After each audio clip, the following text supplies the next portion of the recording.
This video cast, we'll take a look at some sample problems for Chapter 6, Electronic Structure of Atoms. This is video cast number 2 for Chapter 6, and make sure that you have in front of you the Chapter 6, Electronic Structure of Atoms handout so you can take notes and follow along.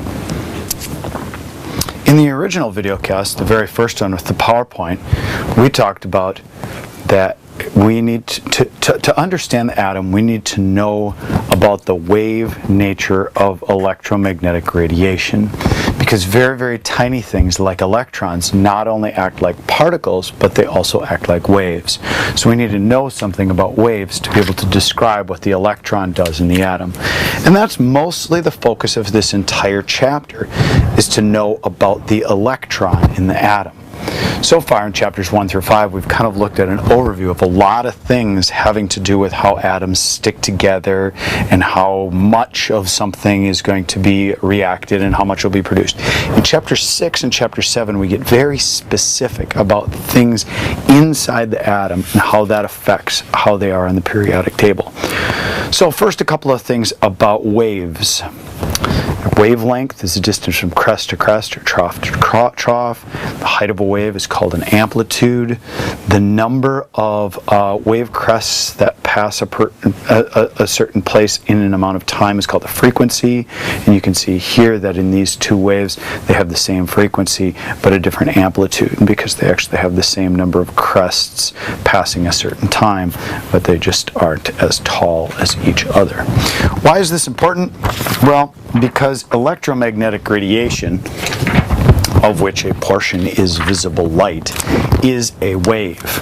And this picture, which is in your textbook right here, shows several or a number of different named areas of electromagnetic radiation. You can see there are gamma rays, X-rays, UV rays, visible light, which is blown up because that's the part that we obviously see. Infrared electromagnetic radiation, microwaves, yes, the kind of waves that heat up your food, and radio frequency waves, which are television or radio waves that are over the air. And you can notice how wavelength changes. Wavelength gets longer as you go from gamma over to micro to radio frequency. And you can see that inversely proportional to it is frequency. Frequency gets higher as you go up here to gamma rays and X-rays, and it's lower down here in like radio waves and microwaves. And you can see that visible light has a certain wavelength and therefore a certain frequency as well. They have the frequency, the wavelengths down here in nanometers, and you can see that the longer the wavelength, therefore the longer the wavelength, the lower the frequency will be. You can see red over here has the lowest frequency, therefore the highest wavelength, and over here purple has the lowest wavelength, therefore it would have the highest frequency. And that's why they call this area the ultraviolet, because it's past violet, past the type we can see. And then after that we go into X-rays and gamma rays. Ultraviolet rays, of course, are the ones that give you a sunburn. And all of these types of electromagnetic radiation are emitted by the sun. It's just that we can't see them. And many of them are blocked by our atmosphere. That's why we don't get X-rayed to death here on Earth. So a couple of quick questions if you zoom in on your videocast notes. First of all, what is the difference between visible light and electromagnetic radiation? Well, there's not really a difference, right? Because light, or visible light, is a form of electromagnetic radiation. It is electromagnetic radiation. It just happens to be the form that you can see. Remember, the visible region right here happens to be the kind you can see, but there's kinds you can't see too: infrared, microwave, ultraviolet, and X-ray. Second question says, what are the two equations relate frequency, wavelength, and the speed of light and energy? Well, I like to put these two into a triangle, where we say that all electromagnetic radiation travels at what's called the speed of light, and the speed of light is symbolized by the letter c, and so c equals wavelength times frequency. Wavelength is symbolized by the Greek letter lambda, and frequency is symbolized by this V-shaped Greek letter called nu. And so you can put this into a triangle where it's C equals lambda times nu, and then you can make it a triangle, and then whichever one you don't know you can cover up with your fingers. So if you don't know wavelength, it equals C divided by frequency. If you don't know frequency, it equals C divided by lambda, and if you want to know the speed of light, it equals lambda times nu. And then the second equation that relates energy is E equals H times nu. E equals H times frequency. And you can put this into a triangle too, where E is on the top and H, Planck's constant, is on the bottom, and frequency is on the bottom. And Planck's constant is equal to 6.626 times 10 to the negative 34th joules times seconds. Not something you need to memorize. If you look on your yellow periodic table, and let's see if I can find it here, I think they have Planck's constant right here. They round it to 6.63 times 10 to the negative 34th joules times second. And they have these two equations on here too underneath atomic structure.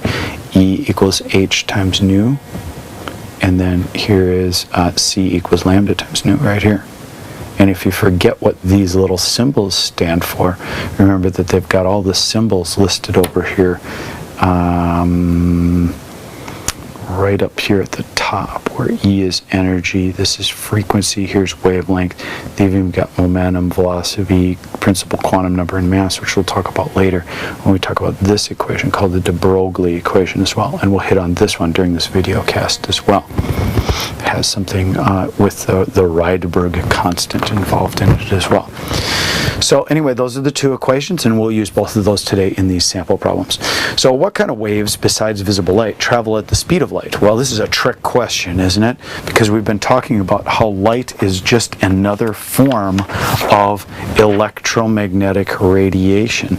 And so since light travels at the speed of light, all forms of electromagnetic radiation must travel at the speed of light. Radio waves, microwaves, infrared, ultraviolet, X-rays, and gamma waves. They all do. So all forms of EM radiation travel at the speed of light.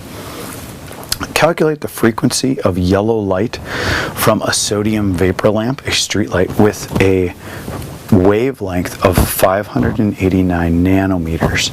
So we want to find the frequency, so look back up here at our equation, cover up frequency with your finger, it equals C divided by lambda. So frequency is equal to C divided by wavelength. C we know is 3 times 10 to the 8th meters per second. Don't forget to put your units in there, because sometimes that can screw you up in these problems. And then it gives us a wavelength of 589 nanometers. Now if I just put 589 and then nms in here, the nanometers are not going to cancel with the meters. So I'm going to write this as 589 times 10 to the 9th meters, because I know that nanometers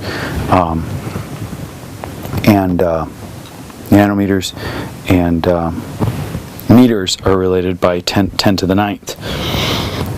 And so if I take these two, and plunk it into my calculator now, times 10 to the, I apologize, I was supposed to put negative 9th, right? Because a nanometer is way smaller than a meter. So 589 times 10 to the negative 9th meters. Now my meters cancel with my meters, and I'm left with 1 over seconds, which is the units for frequency, per second, or 1 over second, or cycles per second, or the fancy name for cycles per second is a hertz, an Hz. That's the way hertz is abbreviated. And so 3 times 10 to the 8th divided by 589 times 10 to the negative 3rd is 5.09 times 10 to the 14th. 5.09 times 10 to the 14th hertz, or 1 over second would probably be the way that your book has this answer. So anyway, when light is visible light or any type of electromagnetic radiation is propagated, sometimes we say that it's propagated in the form of a wave. Sometimes we say it's propagated in the form of small chunks of a wave, and these small chunks of a wave are called photons. And since electromagnetic radiation acts mostly like a wave, but sometimes we treat it acting kind of like a particle, I like to say it's not only a wave but a particle, and so I call it a wavicle. Wavicle. And so a wavicle allows us to put some equations in there to find out, hey, let's say that we have a particle that's a wave, we'll call it a photon, just as a fancy name, and we can calculate the energy in a quantized chunk of this light. So it says find the energy of a photon of this yellow light. And if you look back up here at our equation, what equation relates energy to either a frequency or a wavelength? Well, here it is. E equals h times frequency. And we just calculated the frequency down here. So E is equal to Planck's constant times the frequency. Planck's constant is 6.626 times 10 to the negative 34th joules times seconds. And then I'm going to multiply that by my frequency, which is 5.09 times 10 to the 14th per second, which I just calculated right up here. That's where I got it from, because that was my frequency of this yellow light. And then when I multiply those two guys together, I get 3.37 times 10 to the negative 19th. 3.37 times 10 to the negative 19th joules. Joules of energy for that light. Next question says, find the energy of a mole of photons of this light.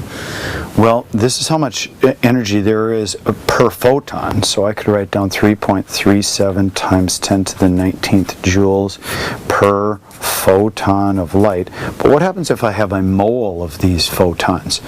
Well, in 1 mole of these photons, there are 6.022 times 10 to the 23rd photons.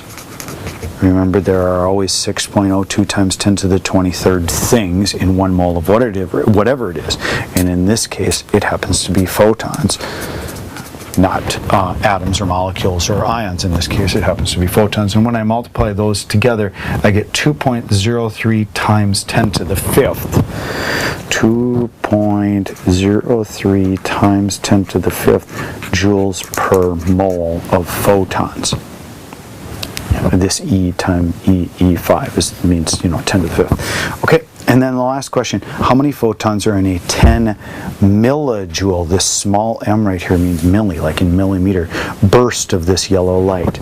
So I'm told there's a 10 millijoule burst right here.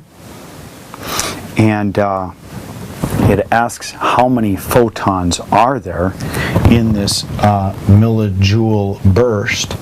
Well, I know how many photons there are. I'm sorry, how many joules there are in a mole of photons right here. And I also know that there is this amount of energy, or this many. I forgot the negative right here. Negative 19th joules per photon. I think I forgot to put the negative sign in there. And then this is obviously positive 23. I apologize for that. This is 3.37 times 10 to the negative 19th joules per photon. I know how many joules there are in 1 photon, so now I want to know how many photons there are. So I'm going to write it like this. I'm going to put and change this first of all to joules.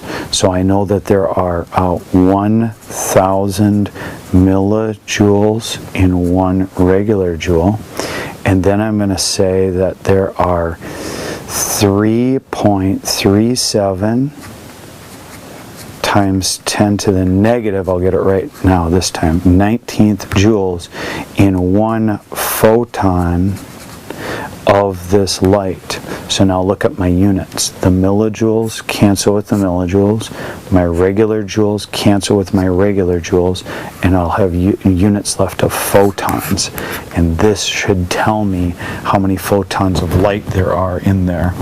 So if I take my calculator now and I multiply 10 and divide that by 1,000, and then I divide that by 3.37 to the negative 19th, I'll find out that there are 2.97, doing a little bit of rounding, times 10 to the 16th photons of light in this 10 millijoule burst of yellow light.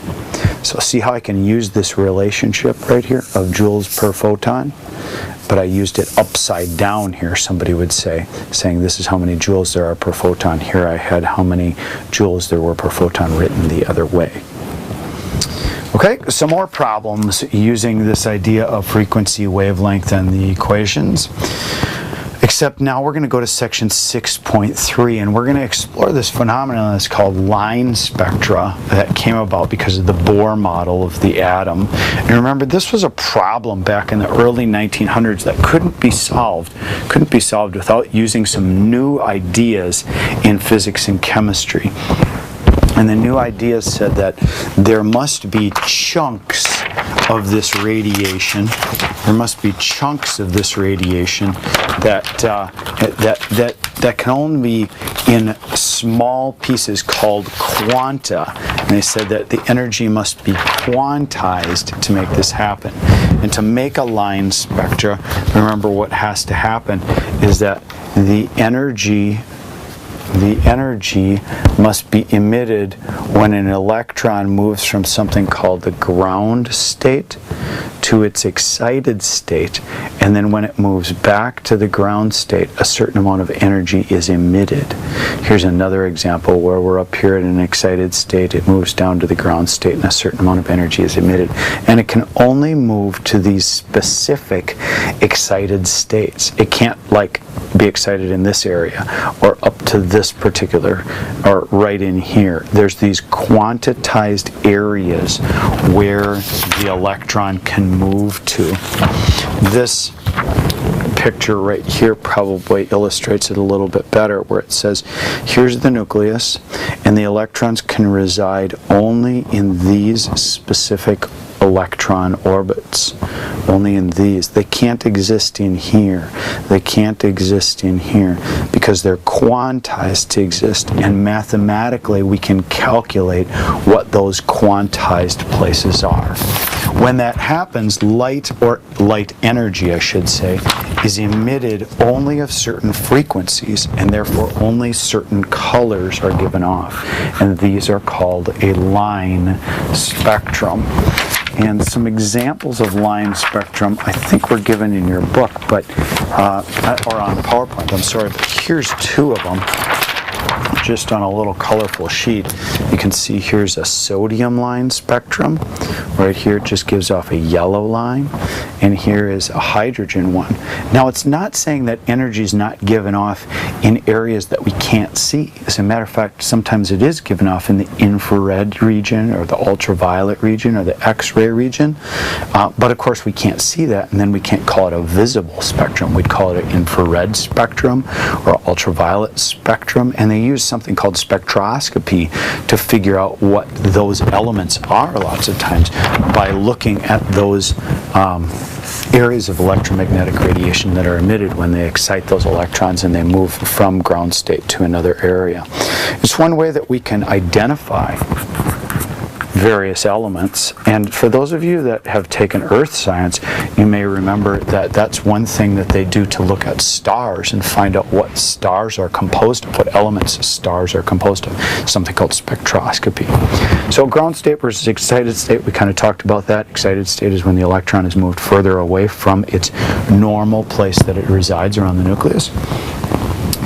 Ground state, of course, is when the electron is in its lowest possible state or closer to the nucleus. Well, there are some equations that are associated with the movement of an electron from one allowed energy state to the other. And the one that's given to you on your AP equation sheet is listed right up here in the corner, where it's E is equal to negative 2.178 times 10 to the negative 18th divided by n squared, and it's measured in joules. This equation this equation is derived from a gentleman named Rydberg, and his constant, symbolized by R with a little h right here, multiplied by Planck's constant and the speed of light. When you multiply those together, it gives you 2.18 times 10 to the negative 18th joules. And then you multiply that by 1 over the square of the energy level that the electron happens to be in. And this number must be a whole number digit of 1, 2, 3, 4, 5. This digit, or this number n right here, is given a very fancy name that we'll talk about a lot in the next video cast. It's called the principal quantum number. And the principal quantum number tells you approximately how far away from the nucleus an electron is. How far away from the nucleus an electron is. And we'll show you other things that the principal quantum number tells you as well. And it's called a quantum number because energy must be quantized into very specific regions. So we're going to use this equation right now to calculate the energy of an electron in a hydrogen atom where n is equal to 3. So the principal quantum number is equal to 3, therefore we can say the electron is in the third energy level. So E is equal to negative 2.18 e to the negative 18th joules, and then we multiply that by 1 over 3 squared, because remember it's n to the square power right here. And when you multiply those together on your calculator, you get an energy of 2.42 times 10 to the negative 19th joules. We say this energy is negative because technically you have to think of it as the more negative, or the lower the number, the more stable the electrons are. So you can think of it like this physically, kind of like this picture that I had up here before. The closer the electron is to the nucleus, the more stable, whoops, that's a backwards picture, the more stable it is. So the energy of these electrons right here would be quite negative. These would be a negative but a little bit larger number. These would be negative but a little bit larger number. And the further you got away, the more you would get towards the number 0, or the more positive you would get. And eventually when you get to 0 right here, it's just simply assume that that electron is not really associated with that nucleus anymore, or with that atom anymore. So the lower the number, the more negative the number, the more stable it is, as it's meaning that it's closer to the nucleus. So that's the number. Second of all, second question now, as you get dizzy watching me zoom in and out, find the wavelength of radiation emitted when an electron moves from n equals 3 to n equals 1 in the hydrogen atom. Well, to do this problem, we're going to look in our textbook and we're going to look at a derived equation. What can happen is we could actually use the equation that's on your crappy periodic table right here, where you could find the energy right here of an energy level 1. And then you could find the energy level 3, and you could find the difference between those two, and then you could use this equation right here, E equals h nu, to find the frequency, and then you could find the frequency with this equation. But that's kind of like 3 different steps to do. So let's just take a look in our textbook to do this problem, and let's look at a derived equation at the bottom of page 227, and I'll just put this one right up in front of the screen here. You can see that we can directly solve for the inverse of wavelength. 1 over wavelength is equal to the Rydberg constant, RH. Remember I said that this came about because of a scientist named Rydberg, and he has a special constant in this, times 1 over the initial energy level, N stands for the principal quantum number now, which is the energy level of the electron, minus 1 over the final energy level. And notice it's squared. I think I forgot to say that it was squared, but both of them are squared. So we're going to use this equation right here to solve for that wavelength of radiation. So I'll write this equation down, and once again, this is on page 227 in your textbook. Page 227 in your textbook if you want to take a look at that equation. So anyway, our equation is 1 over wavelength is equal to the Rydberg constant times 1 over n squared initial minus 1 over n squared final. And plugging and chugging some numbers in here, I'm just going to slide this down a little bit. The Rydberg constant is on the page before, and it turns out that the 1 over wavelength is equal to 1.097 times 10 to the 7th.